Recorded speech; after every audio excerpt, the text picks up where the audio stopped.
19મી સદીના અમેરિકા જેવી અસ્થિર પરિસ્થિતિમાં રેખાઓ માત્ર ભૂગોળથી જ નહીં પણ સોના, લોખંડ અને લોહીથી પણ ખેંચાઈ હતી. જ્યાં શહેરો ફૂલતા ગયા અને કંપનીઓએ અદ્વિતીય સંપત્તિ એકઠી કરી, ત્યાં એક ખાલી જગ્યા ઊભી થઈ.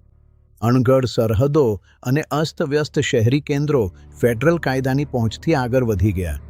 આ ખાલી જગ્યામાં દેખરેખનું એક ખાનગી સામ્રાજ્ય ઊભું થયું, એક એવી સંસ્થા જે અમેરિકા માટે કાયદા વિહોણાપણાની સામે અંતિમ ઢાલ અને સાથે જ સૌથી ભયાનક કોર્પોરેટ અમલદારી બની. આ લોકો હતા પિન્કર્ટન નેશનલ ડિટેક્ટિવ એજન્સી. FBI કે સિક્રેટ સર્વિસના જન્મથી ઘણા પહેલાં આ એક જ સંસ્થાએ અમેરિકન સુરક્ષામાં એકમાત્ર મોનોપોલી સ્થાપી હતી. એમની કાર્યપદ્ધતિ સંપૂર્ણપણે વ્યવસ્થિત ઘૂસણખોરી, ચોક્કસ રેકોર્ડ રાખવું અને ઠંડા ગણિતીય કાર્યક્ષમતા પર આધારિત હતી. તેમના સ્પષ્ટ, અડગ, ખુલ્લા આંખના લોગો અને ટેગલાઇન "અમે ક્યારેય ઊંઘતા નથી" સાથે અમેરિકન ભાષામાં એક નવી જ ફ્રેઝ ઉમેરાઈ, પ્રાઇવેટ આઈ. પણ એ ચોખ્ખી નજર પાછળ એક જટિલ, લોહીથી સ્નાત ઇતિહાસ છુપાયેલો હતો, જેણે એક નાની ડિટેક્ટિવ એજન્સીને ખાનગી ભાડુતી સેના બનાવી નાખી. આ એજન્સીના સ્થાપક હતા એલન પિન્કર્ટન, સ્કોટલેન્ડથી આવેલા એક ઇમિગ્રન્ટ જે 1942માં ઇલિનોઇસ પહોંચ્યા હતા. વ્યવસાય પિન્કર્ટ અને કૂપર હતા, એટલે કે બેરલ બનાવનાર.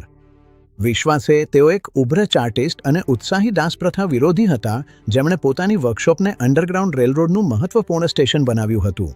કાયદા અમલમાં તેમનો પ્રવેશ સંપૂર્ણપણે અકસ્માતે થયો હતો. જ્યારે તેઓ એક નિર્જન ટાપુ પર લાકડું શોધી રહ્યા હતા, ત્યારે તેઓએ નકલી નોટો બનાવનાર એક ટોળકી શોધી કાઢી અને તેમની ધરપકડ કરાવવામાં મદદ કરી. 1850 સુધીમાં તેમની તીખી વિશ્લેષણાત્મક બુદ્ધિએ તેમને નોર્થ વેસ્ટર્ન પોલીસ એજન્સી સ્થાપવા માટે પ્રેરણા આપી. પિન્કર્ટનની સાચી ઉડાન ફેબ્રુઆરી 1861માં શરૂ થઈ. રેલવેમાં થયેલી તોડફોડની તપાસ દરમિયાન તેમના ઓપરેટિવ્સે બાલ્ટિમોર પ્લોટનો પર્દાફાશ કર્યો, જેમાં અલગાવવાદીઓએ સંકલિત રીતે નવા ચૂંટાયેલા રાષ્ટ્રપતિ એબ્રાહમ લિંકનની હત્યા કરવાની યોજના બનાવી હતી.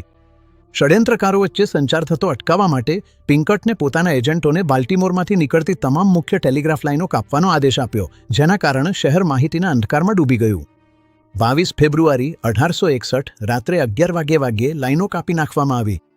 પછી પિન્કર્ટને ભેસ બદલેલા લિંકને એક સામાન્ય રાત્રિ ટ્રેનમાં બેસાડ્યા અને મુસાફરનો શોલ ઓઢાડી દીધો. લિંકન સુરક્ષિત રીતે વોશિંગ્ટન ડીસીના વિલાર્ડ્સ હોટલમાં પહોંચ્યા, જ્યાં તેમને ખાનગી ઓપરેટિવ્સની અદ્રશ્ય ઢાલે સુરક્ષિત રાખ્યા. આ કારણે પિન્કર્ટન પર પ્રશાસનનો સંપૂર્ણ વિશ્વાસ સ્થાપિત થયો. જ્યારે ગૃહયુદ્ધ ફાટી નીકળ્યું, ત્યારે લિંકને પિન્કર્ટનને યુનિયન ઇન્ટેલિજન્સ સર્વિસ રચવાનો જવાબ આપ્યો, જે આધુનિક અમેરિકન જાસૂસીનો સાચો પૂર્વગામી હતો. મિલિટરી ઉપનામ મેજર E.J. એલન હેઠળ કાર્ય કરતા પિન્કર્ટને એક વિશાળ અને સુસજ્જ જાસૂસી જાળ રચી, જે કન્ફેડરેટ સૈનિકોની સંખ્યા અને પુરવઠા માર્ગો પર નજર રાખતી હતી. પિન્કર્ટને ટિમોથી વેબસ્ટર જેવા પ્રતિભાશાળી ગુપ્ત એજન્ટોનો ઉપયોગ કર્યો, જેમણે કન્ફેડરેટ વોર ડિપાર્ટમેન્ટમાં ઘૂસી જાસૂસી કરી અને પછી યુદ્ધમાં ફાંસી આપવામાં આવેલા પ્રથમ જાસૂસ બન્યા. પિન્કર્ટને હેરિયટ ટબમેન અને ભૂતપૂર્વ દાસો દ્વારા રચાયેલા અપ્રતિમ રિકોનેસન્સ નેટવર્ક્સ પર પણ ભારે નિર્ભરતા રાખી, જેમણે બ્લેક ડિસ્પેચીસનો ઉપયોગ કરીને અદ્વિતીય વ્યૂહાત્મક માહિતી મેળવી. ગૃહયુદ્ધ પછી અમેરિકાનું ભૂદ્રશ્ય ઝડપથી પશ્ચિમ તરફ વિસ્તર્યું.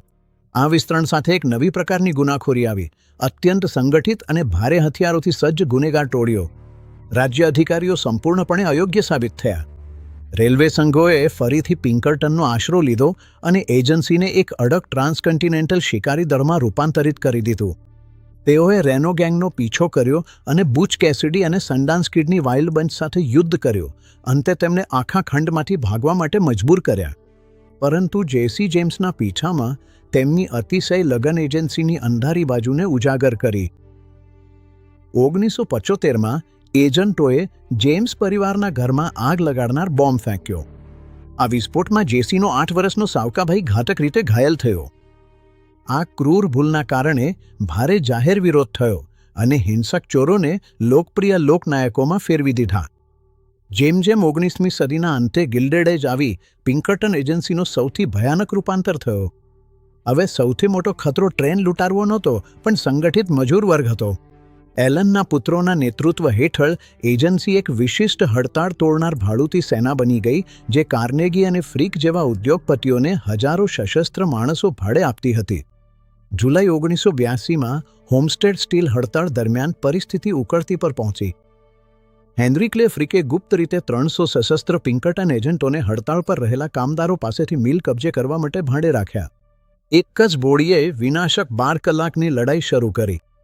કામદારો તોપ અને ડાયનામાઇટથી લડ્યા, જ્યારે પિંકર્ટન એજન્ટોએ તેમના લોખંડના બાર્જમાંથી નિયમિત રીતે ગોળીબાર કર્યો. ધુમ્મસ છટકતા 12 જણ મૃત પડ્યા હતા.